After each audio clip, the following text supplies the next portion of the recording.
এই খাবার আপনি যদি একটা একটা করে নেয়ামতের গণনা করতে থাকেন শেষ করতে পারবেন? পারবেন? আল্লাহু আকবার। ছোট্ট একটু ধারণা দিয়ে শেষ করছি। দেখেন, আমরা মাছ খাই না? খাই কি খাই না? মাছ। চিকিৎসা বিজ্ঞান বলেছেন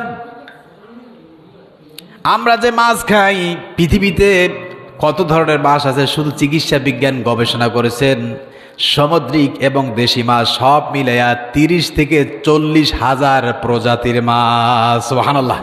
বলেন 30 থেকে 40 হাজার প্রজাতির মাছ। এক একটা মাছের এক এক রকম, এক একটা মাছের ভিটামিন এক এক রকমের, এক একটা মাছের কর্মশক্তি কার্যকলাপ অঙ্গ প্রত্যঙ্গের জন্য এক এক রকমের। জোরে বলি আল্লাহু আকবার।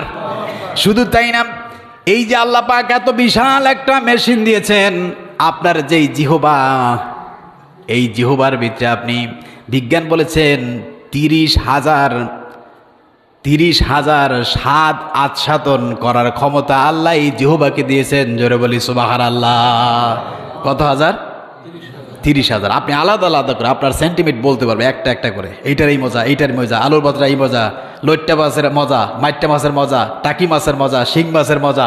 এক একটা মাছের কীরকম এক এক রকমের মজা। এইটা নেওয়ার ক্ষমতা আল্লাহ কে দিয়েছেন? এই জিহ্বাকে কে দিয়েছেন? যখন মজা লাগে তখন কি কর? লাউয়ের আগা খাইলাম, ডোগা খাইলাম নাকি?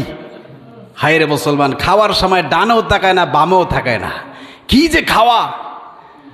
খাইতে খাইতে গলার এই পর্যন্ত উঠায়, মনে হচ্ছে যে আঙুল দিলেই খাবার পাওয়া যায়। এরপরে বলো কেমন খাইলা? কয় খাবার বেশি ঢক হইল না।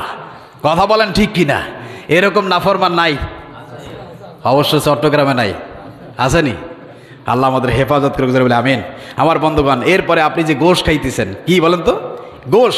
এই গোশ আছে আপনার 300 থেকে 350 ধরনের গোশ, যেগুলো আমরা সচরাচর খাচ্ছি। হরিণের গোস্ত, এরপরে গরুর গোস্ত, এরপরে বকরির গোস্ত, এরপরে আপনার দুম্বার গোস্ত, এইভাবে করে পাখির গোস্ত থেকে শুরু করে অসংখ্য গোশ আল্লাহ পাক আপনাকে আমাকে দিয়েছেন। এক একটা গোশের এক এক রকমের মজা। জোরে বলে সুবহানাল্লাহ।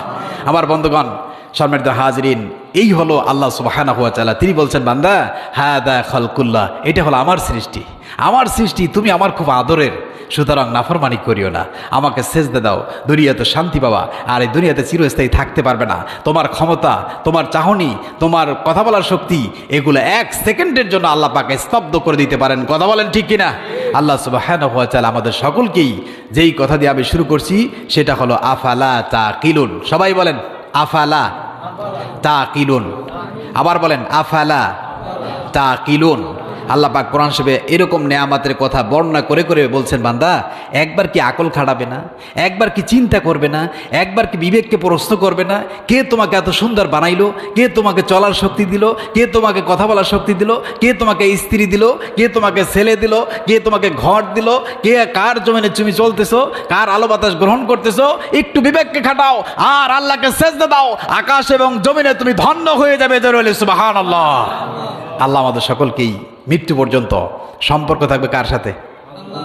নেতার সাথে, ভাইয়ের সাথে, কার সাথে? আর একটু জোরে বলেন। সবচাইতে আপন কে? আল্লাহ। সেই আল্লাহর সাথে মৃত্যু পর্যন্ত সম্পর্ক রেখে আল্লাহর সন্তুষ্টি অর্জন